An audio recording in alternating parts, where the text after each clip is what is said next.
Assalamualaikum warahmatullahi wabarakatuh. Perkenalkan, nama Andi Muhammad Gifar Sahma, NIT 244211 dari kelas Teknika 4A. Baik, saya akan menjelaskan materi tentang apa pengertian kepemimpinan di atas kapal. Yang pertama itu, mengapa kepemimpinan maritim unik? Kepemimpinan di atas kapal, maritime leadership, bukan sekedar manajemen kantor yang dipindahkan ke laut. Di darat, jika terjadi konflik atau keadaan darurat, pekerja bisa pulang ke rumah atau memanggil bantuan luar dengan mudah. Namun di laut, kapal adalah sebuah lingkungan yang terisolasi dan berisiko tinggi. Ketika badai menghantam atau terjadi kerusakan mesin kritis, blackout, keselamatan seluruh nyawa kru, dan aset bernilai jutaan dolar sepenuhnya bergantung pada keputusan para perwira di atas kapal.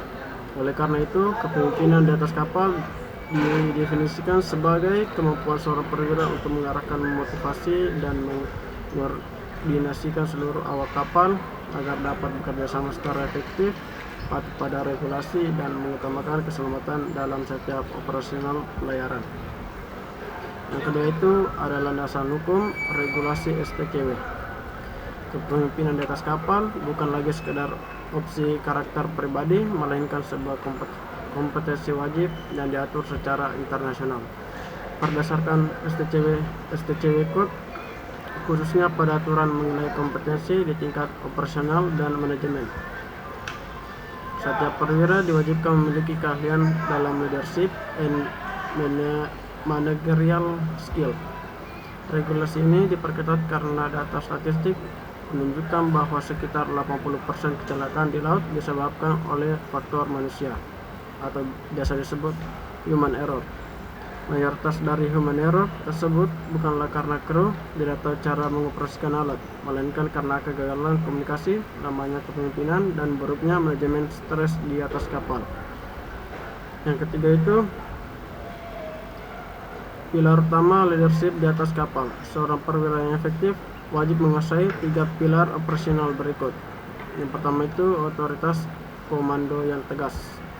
Struktur di kapal bersifat hierarki kaku. Nakoda memiliki otoritas tertinggi, diikuti oleh kapal kamar mesin di departemen mesin, dan para perwira lainnya. Kedisiplinan di kapal adalah harga mati. Pemimpin harus memastikan semua kru mematuhi prosedur keselamatan kerja kapal konformi, seperti protokol memasuki ruangan tertutup atau penggunaan alat pengamanan diri. Yang kedua, manajemen sumber daya. Diterapkan melalui konsep Rigger Resource Management untuk perwira dek dan engine room resource management. Untuk perwira mesin, pemimpin harus mampu mengelola manusia, mendelegasikan tugas sesuai keahlian, masinis atau rating. Informasi, mampu menganalisis data teknis seperti parameter mesin, kalibrasi, linear, atau rute navigasi. Waktu, mengatur jam kerja dan istirahat sesuai regulasi MLC untuk mencegah kelelahan ekstrim. Yang ketiga itu ada kepemimpinan lintas budaya. Kru kapal modern saat ini seringkali bersifat multinasional. Pemimpin harus memiliki empati, mampu mengatasi hambatan bahasa, serta bersikap adil tanpa memandang suku, ras, atau kewarganegaraan, agar keharmonisan di ruang akomodasi tetap terjaga. Yang keempat, ada penerapan gaya kepemimpinan situasional. Kepemimpinan di kapal tidak boleh kaku. Seorang perwira harus tahu kapan harus menggunakan gaya kepemimpinan yang berbeda tergantung situasi di lapangan. Gaya autokratis digunakan hanya saat situasi darurat, seperti kebakaran, kapal bocor, atau mesin induk rusak fatal. Pemimpin langsung memberikan instruksi clear, tegas, dan cepat. Tidak ada waktu untuk berdiskusi. Gaya demokrasi digunakan saat situasi normal dan terencana. Misalnya saat melakukan toolbox meeting sebelum memulai pekerjaan berisiko tinggi, overhaul mesin, atau pengelasan.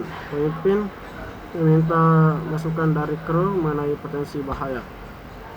Gaya delegatif digunakan untuk pekerjaan rutin sehari-hari, di mana pemimpin memberikan kepercayaan kepada kru senior yang sudah berpengalaman dengan tetap melakukan supervisi berkala.